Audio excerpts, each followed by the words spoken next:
Hello, everyone, and welcome to our virtual panel discussion. My name is Laura Scruggs, and today I'm joined by two incredible customer experience experts to talk about how utilities can build awareness of their digital communications channels and generate a strong return on their technology investments. Before I introduce our two fabulous panelists, we'd like to learn a little bit more about you. So while everyone is still joining the webinar, I'd like to kick things off with a quick poll and a couple of housekeeping notes. So you'll see a question on your screen very shortly. Feel free to respond on your own time here, and we'll recap some of the results before we get started. What has been your biggest pain point since the COVID-19 outbreak began? You can read through some of the responses here and submit your response shortly. We'd love to know how budget cuts or maintaining a growth strategy in times of uncertainty have affected your strategy. And I'm really excited to see everyone's thoughts on this. I think your answers will really help us to frame our discussion today. Finally, some quick housekeeping notes while you're still responding. First, a quick reminder that this webinar is being recorded and will be sent out next week to all registered attendees. And secondly, we encourage you to submit questions for our panelists throughout today's discussion using Zoom's Q&A feature. And we also encourage you to introduce yourself and share comments in the chat box at the bottom of your screen. Our team will be collecting your questions and we'll share as many as time permits with our panelists at the end of the discussion, so about 45 minutes from now. All right, I think we can wrap up this poll now and read through some of the responses. Awesome. Well, it sounds like the most common response here is maintaining a growth strategy in times of uncertainty. And I think a lot of the points that we'll discuss today will definitely speak to that. So I appreciate you guys sharing some of your feedback there. So let's go ahead and get started. As I mentioned, my name is Laura. I'm the Director of Marketing at Mindgrub. We are a full-service digital agency and software consultancy. We're headquartered in Baltimore, and we specialize in custom application development, visual and interactive design, user experience, and digital marketing. I'm joined today by the inimitable Laura Gousha, Vice President of Engagement and Head of our Power and Utilities practice here at Mindgrub. Since joining the team, she's provided strategic leadership for award-winning initiatives with clients such as Exelon, Entergy, LKE, New Braunfels Utilities, and many more. And I'm also beyond thrilled to welcome Chartwell's Senior Research Manager for Outage Communications, Russ Henderson.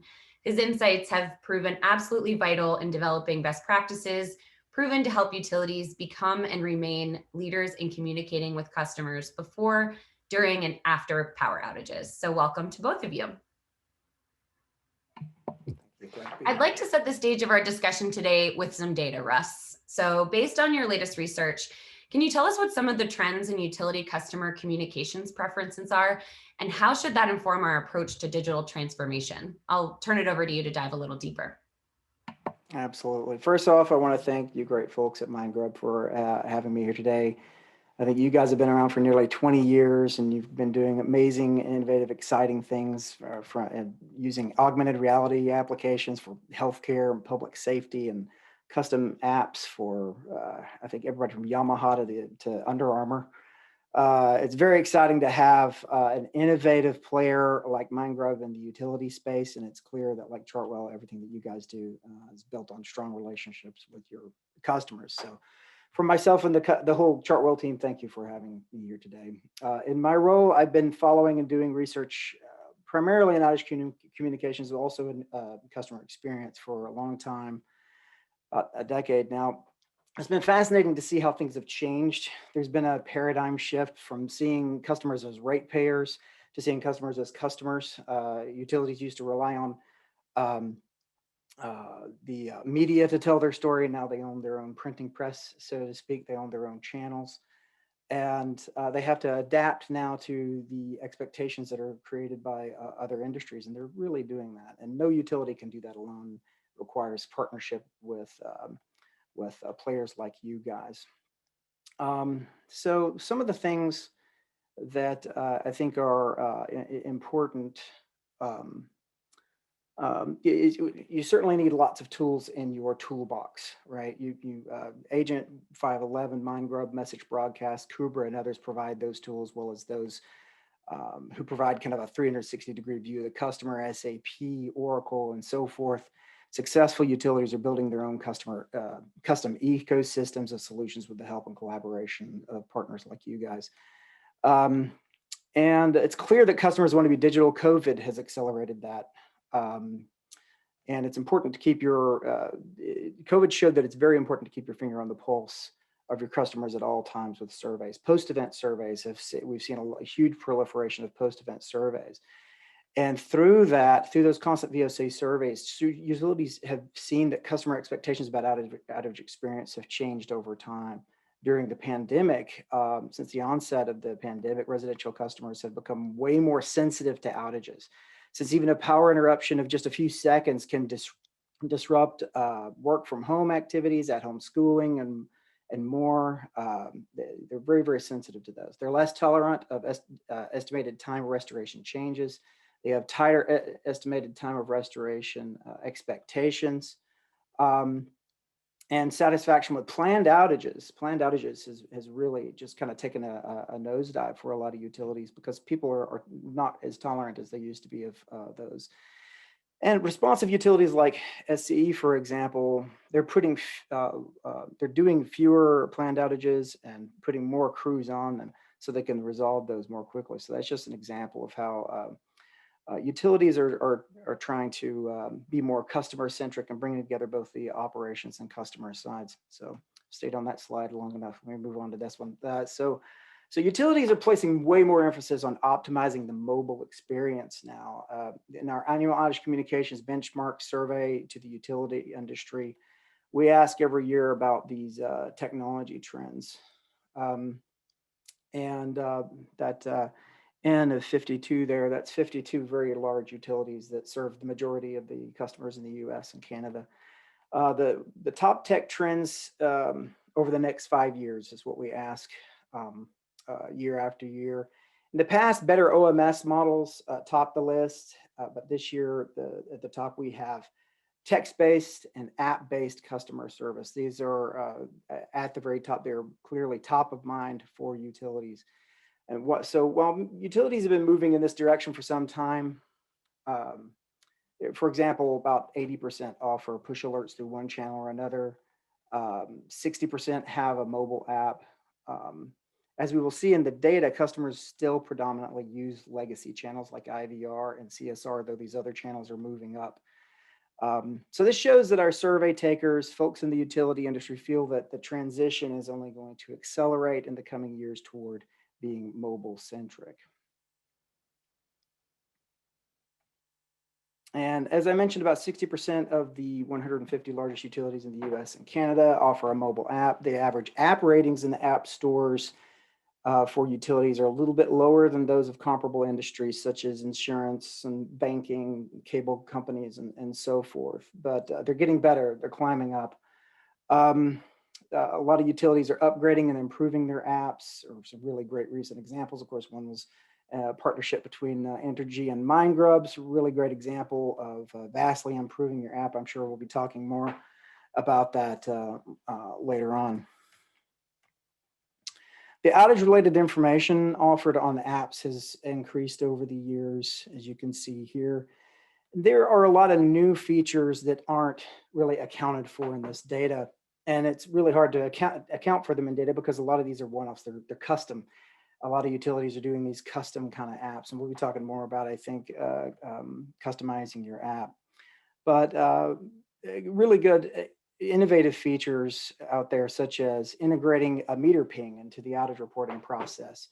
I think that's been done with Exelon utilities, all the Exelon utilities, I think, at this point. That's, of course, saved Exelon a lot of time and money, reduced the number of truck rolls. Storm mode is a really great innovative feature, automatically optimizing the app to highlight the most relevant features during a major outage situation. Encore developed an interesting, they launched a new app feature recently that's targeted specifically at services for commercial customers. The commercial section of the app provides premise data, account details, usage statistics, billing and power factor information, lots of really great stuff specifically for business customers. So there's lots of custom things happening in the utility space with apps.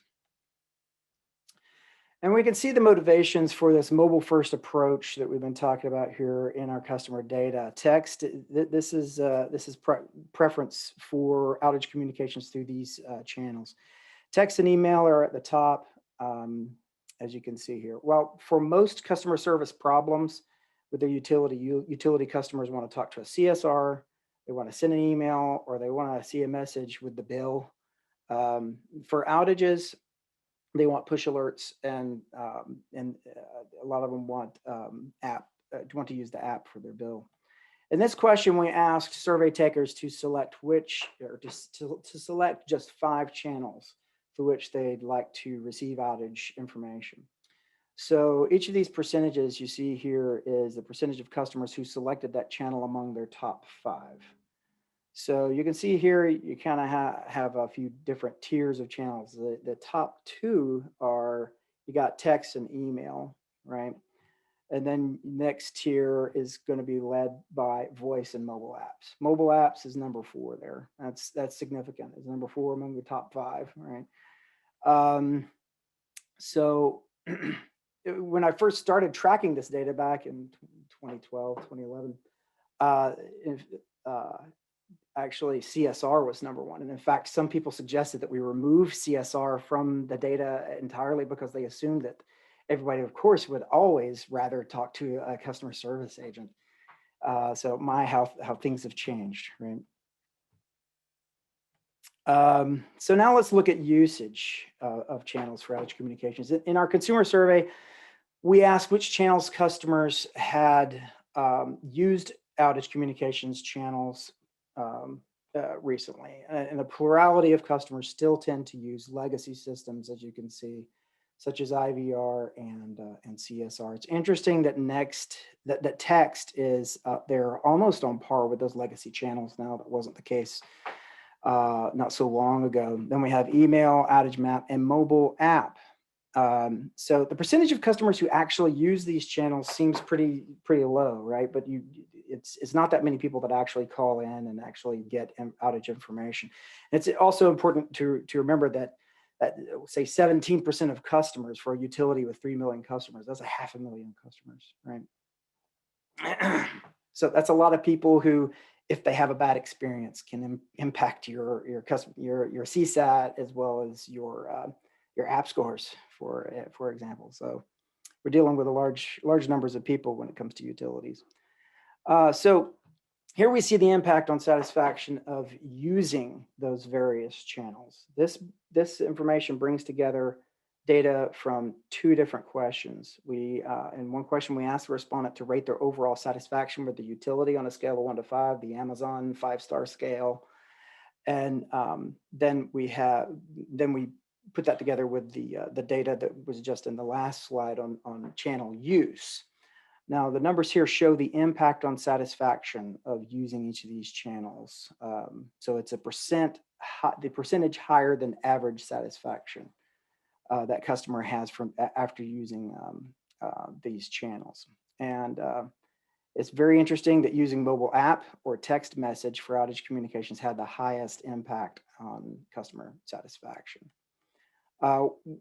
So that's extremely notable. We also look at other transactions, not just outage, that we've looked at outage a little bit more deeply, and we're talking a little bit more deeply about outage here, but customers like paying their bill through their app. Respondents who had downloaded and sometimes used their utilities mobile app to view and pay their bills rated their satisfaction on average 7% higher than those who had not done so. So that it's a little higher than using outage, right? It's about 6%.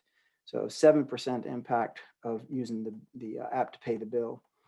And the same respondents also rated their utility 5% higher in the sense of the ease of doing business, and they're 15% more likely to say that they would stay with the utility if they were given the opportunity to switch to something else. Though, of course, most people don't have that option. We still ask.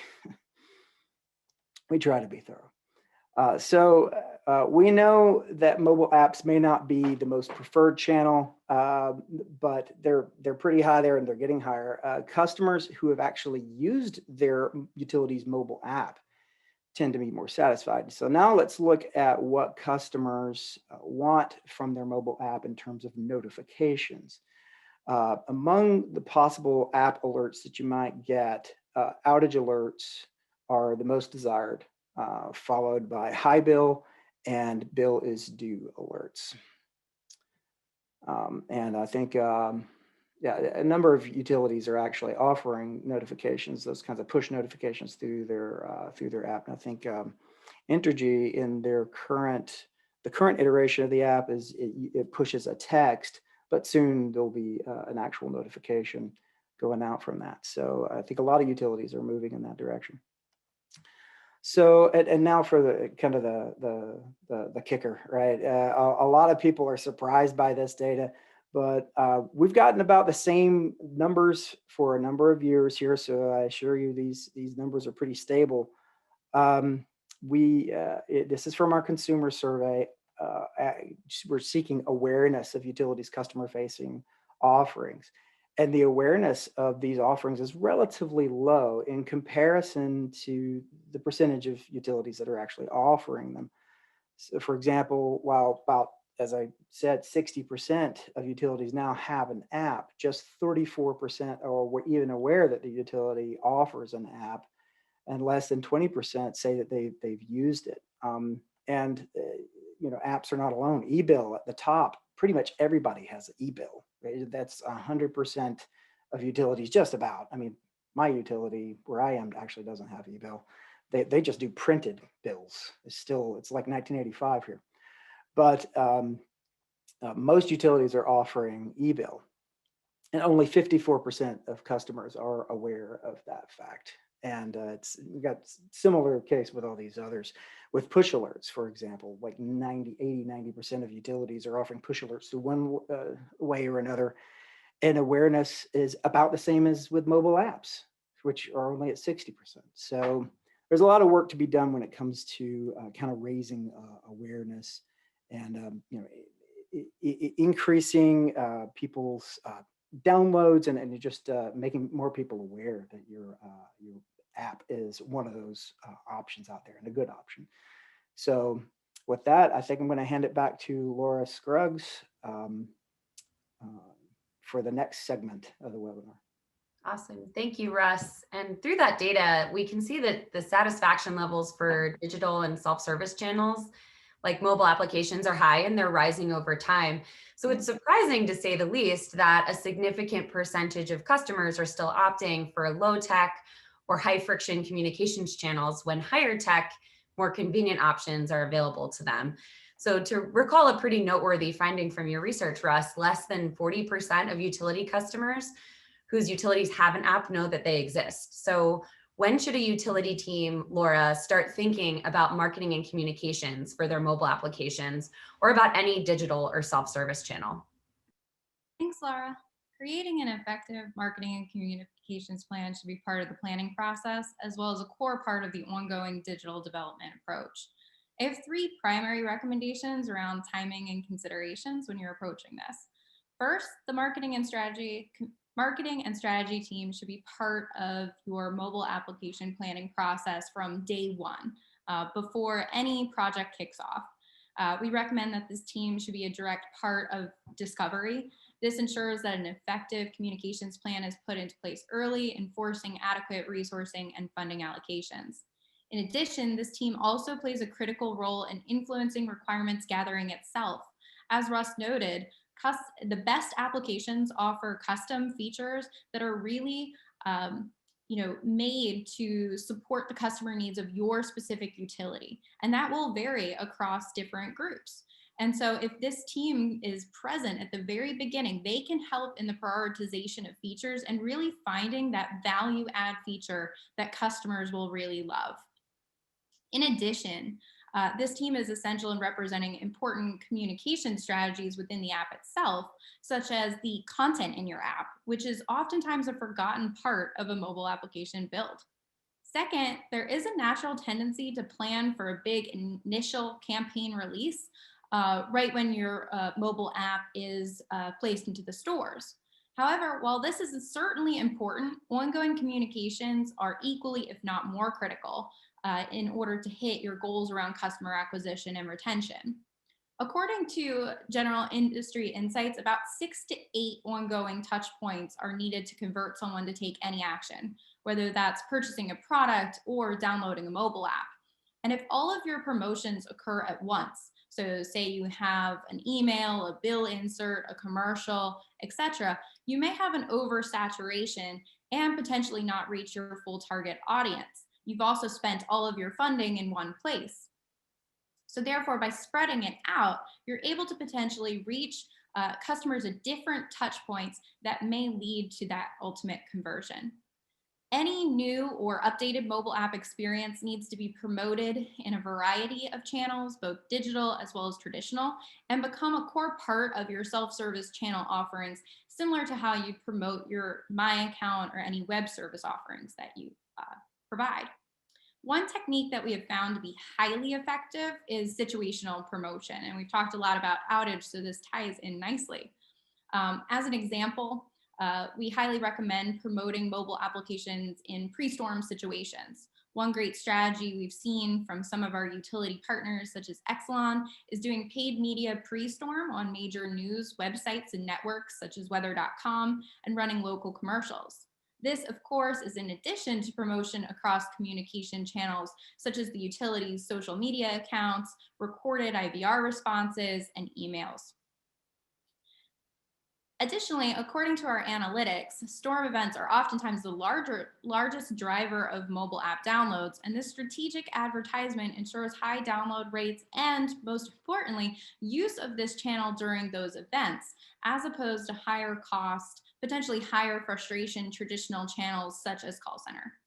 With these tactics in mind, resources need to be reserved for evergreen support. Finally, and adding to the goal of creating touch points across a multitude of channels at a variety of times, it is important to ensure that those touch points reach all of your identified customer personas, with a special focus on communications to customers that traditionally leverage less technology, such as older populations. We recommend creating your promotions with defined mobile app customer personas in mind.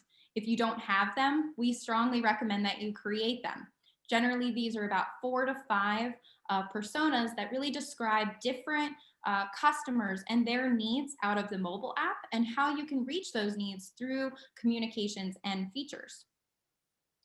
For example, to reach low technology groups, one technique that's often employed on the communication side is bill inserts, promoting the benefits of mobile app as an easier, safe alternative for these customers. One additional technique is advertisement at community events and promotion through groups that support at-risk groups, such as fuel funds and nonprofits. As you can see, a holistic approach is best when ensuring your mobile app both meets customer needs as well as is something that is easy to find and locate. Yeah, those are all really great points. And I'm sure many of us have downloaded an app from the Apple App Store or the Google Play Store at some point. And that App Store listing is really important. So what are some of the ways that utilities can maximize the value of that listing and then improve download rates? Yeah, most people traditionally think of search engine optimization as related to their website, while not also considering App Store optimization, or ASO. App Store optimization is the process of improving your app's visibility within the app stores and increasing your conversion rates. Why is this all important? According to App Radar, which is the leading thought group in this space, 70% of mobile users utilize search to find new apps, making this an incredibly important part of your communication strategy. App Store optimization begins first, of course, with knowing your customer, understanding and researching what keywords and actions they're taking to find critical information about how to report an outage or pay their bill. Second, an incredibly important part of App Store optimization is implementation, which would involve creating titles, descriptions, images, app names, keyword tagging, etc., that reflects those customer needs accurately. It needs to be comprehensive and easy to understand. And it's also important to include nice to have, such as video previews of your app, which can help further engage your customers with your App Store profile as well. One additional critical component to ASO is reviews. It's incredibly important to encourage your customers to leave reviews, as this does influence your App Store optimization opportunity. Higher volumes of reviews equal greater search visibility as well as customer comfort in downloading your mobile app. If only 5 customers have downloaded your mobile app, other customers may be a little nervous or weary of doing the same. So it's really important to encourage high downloads as well as reviews. And so how do you do that? To encourage App Store reviews, you can utilize a few techniques. Some of the most common that we see are things like periodic push notifications or in-app pop-ups that directly ask the customer for feedback. Advanced strategies such as sending only those users with high levels of app engagement or review requests can also be implemented. So you're more likely to get folks who would give a higher review giving said review. And volume isn't the only piece of this story. Of course, you need a high App Store review as well. And this is critical. So we took a look at some of the data related to this, and 100% of users would be willing to consider downloading an app with a 5-star rating, and it stays above 95% for 4 stars. It drops dramatically, however, for 3-star rated apps, down to 50% and down to 12% for apps with 2 and 1-star ratings. If your app suffers from poor ratings, all is not lost. You should not give up. It's critical, however, to put in place a strategy to address this. And usually this encompasses 2 components, a technical component as well as a communications one. So first, of course, you need to resolve the issues that are being reported in the App Store. You also need to take data from your analytics to diagnose what is going on. Are there frequent crashes? Are people, not being able to complete a certain conversion? And you need to do that research to inform how you're going to address these customer concerns. And having a mobile support team is critical. Apps are not one and done. You definitely need to think about how you're going to support the mobile app post-launch to address customer issues, as well as make sure that your technical implementation is strong. Second, from a communications point of view, you need to make sure you're monitoring your reviews and comments very closely. Social listening tools can help augment this. And it's very important that you immediately review responses to address customer concerns through your App Store account. You can directly respond to the customer, and that is visible to anyone who's visiting your profile. Customers will change reviews if they see that an issue has been resolved to their satisfaction. We see this very frequently, where there might have been a service outage and you get 10 plus negative reviews all at once. But if you address it within the day or within the next 2 days, they are much more likely to change that negative review to a positive one, because they know the utility is addressing their concerns. And those reviews are great to see if I'm a new customer debating if I should download the mobile app. It's like, oh, they really care, and they really are going to address my needs quickly if I have a problem. With all of these techniques in mind, you can ensure that your app is found by those customers. But of course, I could probably talk for hours about ways to enhance the profile. But it's, what we want to make clear here is that it's a really important part of your app development process, not just the end benchmark or something you have to do. It's something that takes a lot of careful strategy and ongoing nurturing to really optimize.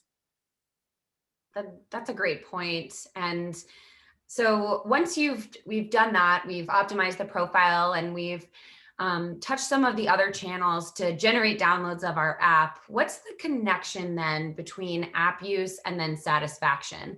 So what are some of the hallmarks of a successful mobile utility customer experience, and how do we start to increase and sustain a high level of engagement with the mobile channel? So Russ, we can start with you. Sure. Certainly those repeatable transactions that they want to use, billing and outage, or billing in particular, the things they want to do over and over, those need emphasis. For outages, of course, hopefully those aren't repeated too often, but you want the UI to lead the customer through the paces and to be easy. For example, many apps, the outage map functionality isn't optimized for mobile. Mindgrub did a great job reskinning Entergy's outage map within the app to make it function beautifully for mobile. Customers also find notifications through the app very desirable, especially outage notifications, billing, and usage. Just what our data shows. Great. And what about you, Laura? What are some of the common patterns that you're seeing with some of the more successful apps in driving engagement on a long-term basis? Sure. So sustained mobile application engagement is incredibly important. Of course, you don't want to make a large investment in something that a customer will download and never use or remove from their phone because they don't feel like it delivers value. And so there's a lot that goes into what we consider sustained engagement. And I wanted to highlight a few of them. So first, we really focus on ensuring a human-centered design approach, which is backed by ongoing collection of customer feedback and testing. We always recommend hearing from the customer at a lot of different touch points. It's not just when you're putting together your initial requirements, it's also when you have a live app in the store. And that really helps inform your ongoing feature roadmap. No app should be static or considered one and done. New features should be added based on utility innovations and that very customer feedback that you're collecting. And most of our utility partners that we work with have frequent mobile releases as a result, generally monthly or quarterly, ensuring that customers receive new functionality that helps improve their relationship with that utility and, most importantly, makes their lives easier. We want to make sure that those features are optimized for mobile. Russ mentioned a great example of Entergy investing in really making a strong native optimized outage map. And that takes advantage of the smaller screen as well as being responsive to mobile specific gestures. And by doing that, you're taking something that customers, based on some of the earlier insights shared, experience a lot of pain with occasionally.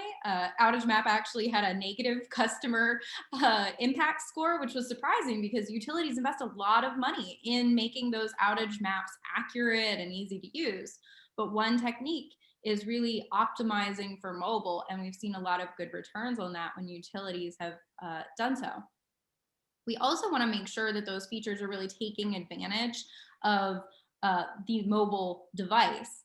So for example, supporting features such as the camera for taking images of damage, providing accurate location services for reporting things like streetlight outages, native wallet features for payments, as well as offline support if you have a high customer base in rural areas, as an example.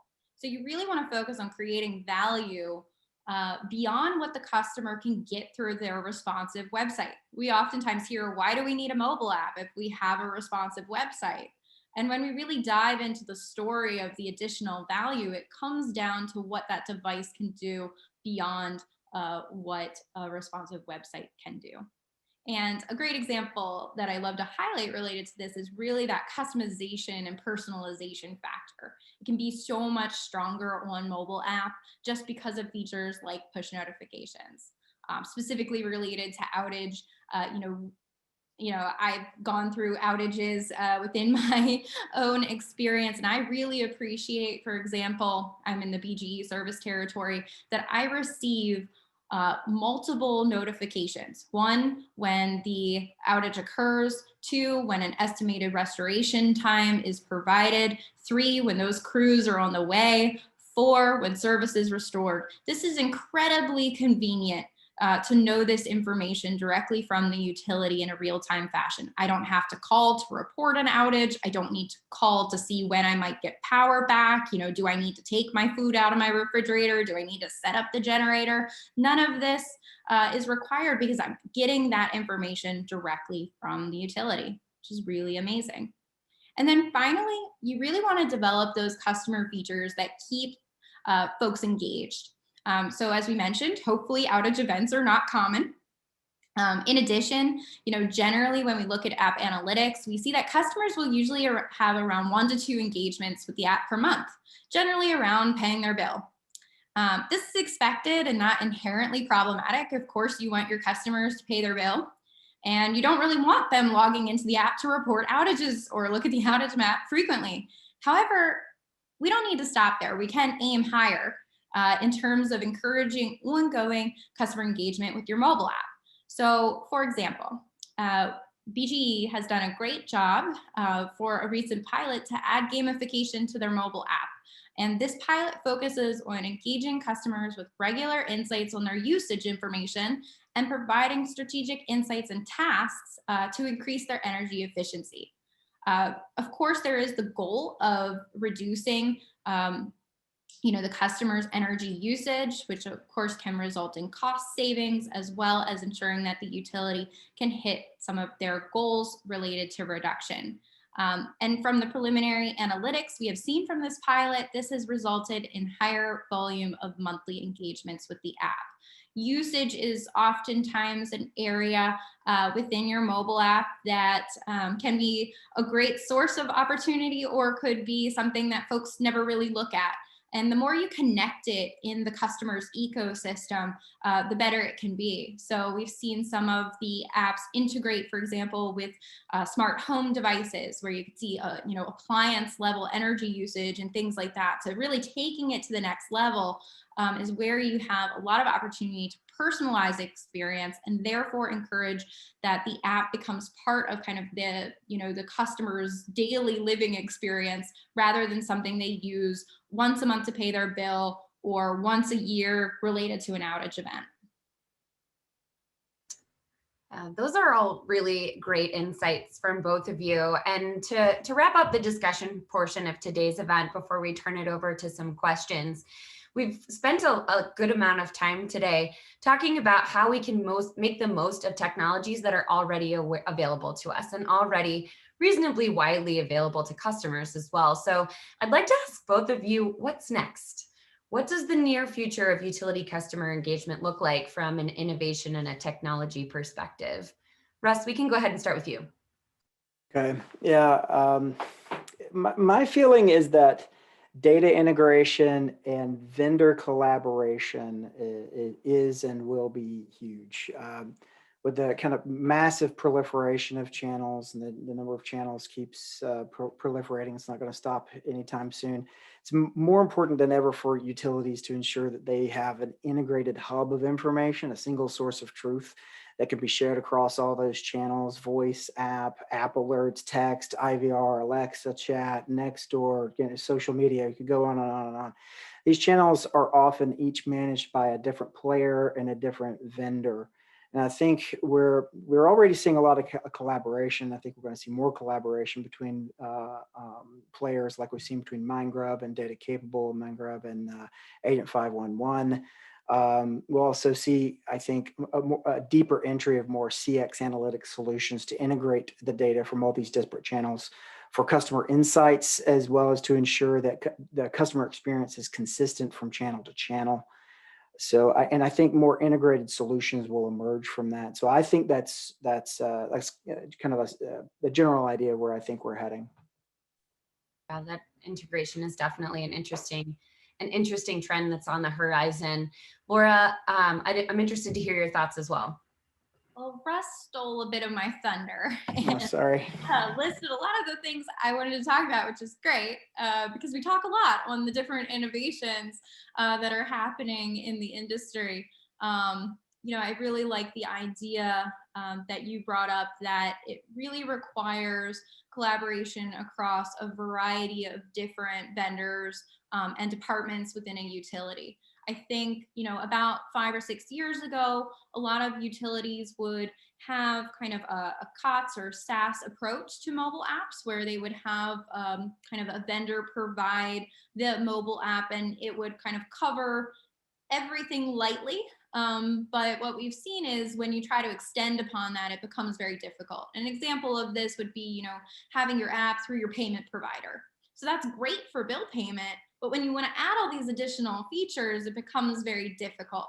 So what we see is that transition to, of course, working with those great vendors still, while creating a custom mobile app that allows you to bring in all of these different components that can really add that extra level of personalization and customization to the experience. And sometimes this translates to, wow, that probably is expensive. But what we're seeing is that oftentimes because custom solutions don't necessarily have such high reoccurring licensing fees and all of these things that come with it, that these custom solutions can oftentimes pay for themselves if you're really thinking strategically through what features you want to offer. A lot of these features, for example, Russ mentioned meter ping earlier in the conversation with the Exelon utilities. They've indicated have resulted in cost savings because they're getting less false outage reports, they're sending less trucks and things like that. So when you take a feature and really understand its ROI, both for the customer as well as the business, you can really put together a strong justification for a custom solution as a platform for innovation for the utility, strengthening that relationship, but also optimizing business processes. So it's a win-win, I think, for both. And that's what we're really seeing of the apps that are really capturing higher reviews and capturing the attention of organizations like JD Power. I almost stole even more of your thunder, Laura, because I started to talk about customization and personalization. Great minds think alike, I guess, right? I love that customization is a platform for innovation. That is so huge from both sides, right? For allowing the customer to customize your experience, like a lot of the Exelon apps. I think you can create your own custom homepage, and creating customized experiences for specific customer types, like personalizing things for like Encore. I gave the example earlier. They created the portal specifically for their business customers. So yeah, I think this is just a hallmark of the many great things that we're going to be seeing in the future. That's great. Thank you both for your insights and for your time here. So at this point, we're right on time, going to transition over to Q&A and share some of the questions from the audience with our panel. The first one, I believe, is for Russ from Joanne. Which survey panels were used for the survey data that you cited today? Was it all US adults over 18 or primary account holders? They're all both. It's primary account holders and adults over 18 in the U.S. as well as Canada, because that's our area in the U.S. and Canada.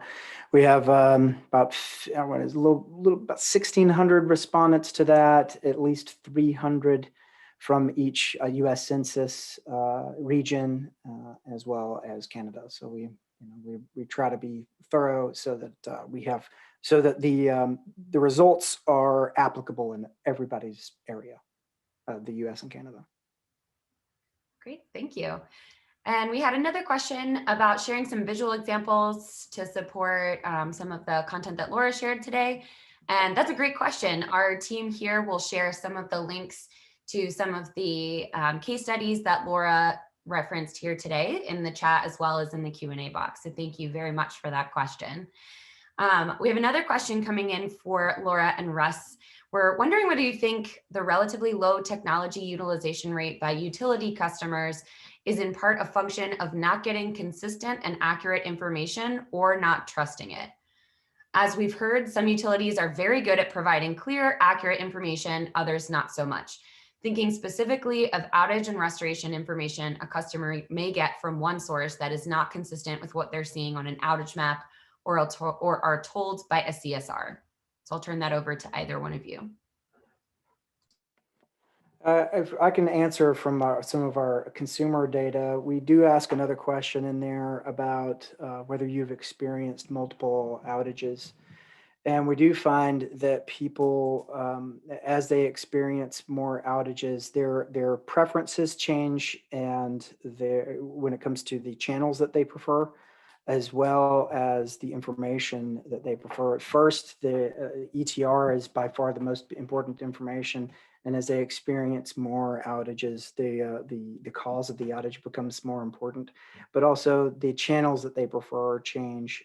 They particularly begin to prefer more mobile-centric like devices, like your mobile app and text. And I think that's in part because utilities have put a lot of energy and effort into those channels. When it comes to the outage maps, the low satisfaction that Laura mentioned earlier with those, I think is to some extent a function of the fact that a lot of utilities have put a lot of effort and money into improving their outage maps, but a significant portion of them is still relatively homegrown apps. So it's just kind of a Google map with OMS data kind of fed into it. I mean, a lot of them are. I mean, it sounds like an exaggeration, but that's the way a lot of them are. So I think that's not a fair reflection on some Kubra and the great maps that they do, as well as some of the. I don't want to disparage the great work that Duke and some others have done creating their own maps, which are fantastic. So that's kind of my 2 cents. Thanks, Russ. We have another question coming in related to commercial customers. Can either of you speak to the utilization of the commercial app or commercial app features, and what are the most utilized features of commercial customers? I don't specifically have a percentage related to the number of utilities with apps specifically for commercial customers. It's certainly something that's come up quite frequently, but generally the focus has been on residential. That I think is missing a big part of the strategic approach that should be thought of. And I've heard that this is kind of consistent across digital channels, like commercial doesn't necessarily get the same attention as residential when it comes to innovation. Russ might have some more specific data on that. But what we're seeing is you can't necessarily take your residential app and extend it for certain types of commercial customers. So generally what we're seeing is it can extend to support small to mid-sized businesses with the addition of widgets specifically related to that customer class. When it comes to large commercials and industrial customers, you need a radically different user interface to really meet their needs. Utilizing what you have for that residential user and the type of features that would be important to them, very different on the commercial side. So essentially you're going to have a different app for those types of users. And there's just generally different considerations you want to take into account. For example, commercial would have a lot of properties. So identifying a UI on a small screen size that would work for those customers is incredibly difficult. So maybe you're thinking more of a tablet implementation as opposed to a mobile phone implementation. You also need to think of the user type. So for a residential app, you primarily have different personas, but generally they're performing the same functions generally. But on commercial side, you're going to have different types of people who may need a mobile app experience.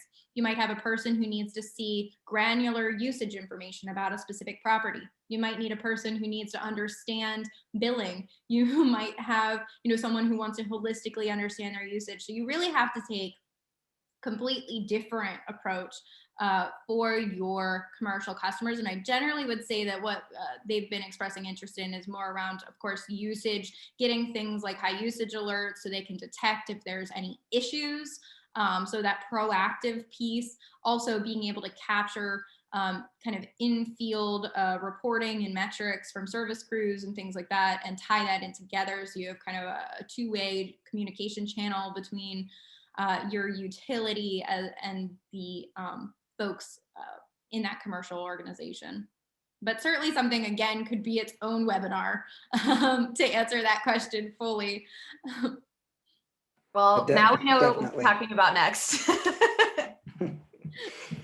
Yes, thank you very much for that question. Sorry, go ahead, Russ. No, Laura's actually kind of touched on all the things that I was going to touch on. Having multiple properties, having integrating communications with service crews and so forth, usage data. Reliability is definitely very important. It's far more important for commercial customers than it is for residential customers. You think residential customers are more sensitive? Commercial customers are definitely a lot more sensitive because they've got a lot of money on the line. So there's a tremendous amount more emphasis on outages and reliability information that we've seen from our commercial surveys. Thanks for that response, everybody. Next, we have some feedback, some very positive feedback from Jean Ann, our friend at LG&E and KU. She just wants to reinforce Laura's statement about responding to negative reviews. We had an issue with volume after sending promotional emails to customers. We fixed the issue and responded to each negative comment. And we had 3 of about 15 one-star ratings convert to 5-star ratings. So that's a really great piece of real world feedback about some of the context that you provided, Laura, about addressing some of the negative reviews. So it definitely is worth a strategic response. Great. So with that, we will move on to our next question. We've got a couple more minutes. So keep any questions you might have coming. We have a couple more minutes to accept some here. The next question I have for both of you is a question about making a business case for investing in a mobile app or investing in improvements to a mobile app if you've identified that you have one that isn't performing well with customers. So what are some of the ways that you can make the case to leadership that they should make that investment? I'm biased. So Russ, do you want to kick it off and then I'll add to it, or you want me to start? Yeah, let me see here. I think certainly, I certainly taking a look at the Exelon apps. I mean, I think those are real crowd pleasers for BG&E. The app is one of their largest channels for outage communications. And not to put too much pressure on them, but what you guys did with Entergy, I think the big changes you guys made to their app, and soon they're going to be doing even more. Currently, the app just has, I think, it has a relatively low rating, but it's digging out of that pretty quickly. I think the first 6,000 reviews after the new launch were 5-star reviews. So I think taking a look at real world examples like that, it can provide, and certainly at Chartwell, we've written multiple reports about this, and we've had some panel discussions on this topic. Looking at those real world examples, I think is probably the most persuasive thing that you can do. Yeah, I think also taking those real world examples, talking to other utilities about how a mobile app has helped them both from a customer and business operations perspective. So generally, when we're working with a utility on a business case for a mobile app, we will share data, for example, that's been published by organizations such as JD Power when they say, you know, offering a customer a mobile app will generally improve your scores by X factor. And you know, that resonates quite well with leadership, where there is kind of that hard data of what you could expect if you offer a good experience to be reflected in your net promoter scores, in your JD Power scores, and CSAT, all of those metrics that are important. I think also, you know, focusing on how the app can reach customer groups that are harder to normally reach and offer great services to them. I know a lot of our utilities have really highlighted that the mobile app has helped them reach low middle income customers more fully because mobile devices are quite commonly used among those demographics. They are more likely to you know, engage with things like partial payments or budget billing that, you know, can be easily promoted in a mobile app. So really telling the story of how do you address traditionally harder to reach groups through a mobile app is really important. And third, also, you know, how can you justify the cost? You know, how can you say if we have a mobile app, we will reduce call center volume by X percentage. We can reduce truck rolls because we're going to have more accurate reporting. We can send less SMS messages that have a higher cost because we can send push notifications instead. There's a lot of tangible cost savings that can result from a mobile app besides just the cost of building it, which of course is usually the biggest barrier to getting one implemented. And I always say, you know, if you have an app in the store that is really not functioning well, it's a reflection of the utility. It's a reflection of your brand. So you have to address it somehow. You know, sometimes if you can't afford to do it right, sometimes it's best to remove it completely because, again, you don't want that customer to have that bad experience on a certain channel because it is really hard to get their trust again, even if you do a full redesign. You have to work on your communication strategy to get them to trust your data, get them to trust your platform again. And that's why a lot of the techniques that I mentioned are very personalized. Things like responding to reviews and saying, we have a new app, give it a go, are really important to rebuild the trust. And then once you have it, offering innovation that can both result in your customer goals being obtained as well as your operational ones. If I can add to that, I'm sure you'd agree. I heard this from I think it was BG&E. A hyper focus on uptime is super important, right? Like if those highly repeatable transactions, especially billing, if there's any kind of problem with that functionality, it's got to be kind of a all hands on deck kind of situation, because you're going to hear about that pretty quickly in the App Store, right? And so that's a really great way to kind of make sure that doesn't happen, that you don't suffer that injuries. Try to resolve those things as quickly as possible. That's a great point. Yeah, same focus on uptime with the app as we're talking about continuity with power. That's a great point. And I think we have time for just one more question from Pete. And he would like to know what percentage of customers on average have downloaded their utilities mobile app. Of course, it ties into the emphasis you put into your marketing and communications around the app. Generally, we see about 20%. It may vary. Of course, I would say around 15 to 25% is an expected range. And that's a range generally the utility partners have been happy with. It sounds kind of low, but if you think generally that of people who use any form of digital, it's usually around half or less anyways. So it's actually a quite high percentage of folks who would even consider. Of course, there's work to be done. And what we've seen, and I really appreciated with some of our partners, is it's, again, not a one and done. So when they offer a new feature, they really work through creating a communication strategy to address that group that may not be engaged. And have done a lot of research and persona development to figure out how do I send targeted communications to get these folks using self-service channels more frequently.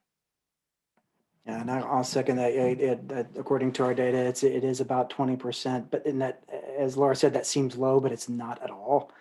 If you look at in the data that I shared, the most preferred channel is text, right? You'd think that people would just flock to it, but actually only about, say, 10% of your customers actually enroll themselves to receive text push alerts.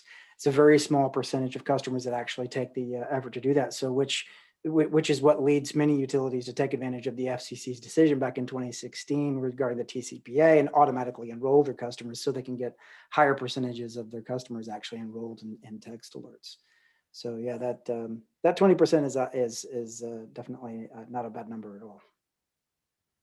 All right, now we know what we're aiming for download rates. That about wraps up our Q&A time. Thank you so much for those of you who submitted questions, and to Laura and Russ, our panelists, for sharing your insights today. We definitely appreciate all of you for sticking around to talk about one of our favorite topics, building awareness of your digital and self-service channels. And thank you again to each of our panelists for being so generous with your expertise. Here's our information one more time. We encourage you to stay connected with Mindgrub and to check out what's new at Chartwell. Reminder, Power Up, Chartwell's virtual outage conference, is coming up on June 8th and 9th. So we encourage you to register if you haven't already. And if you have, we look forward to learning with you then. We will be sending out a recording of today's session, as well as some additional resources to all of our registered attendees. So do keep an eye out for that in your inbox sometime next week.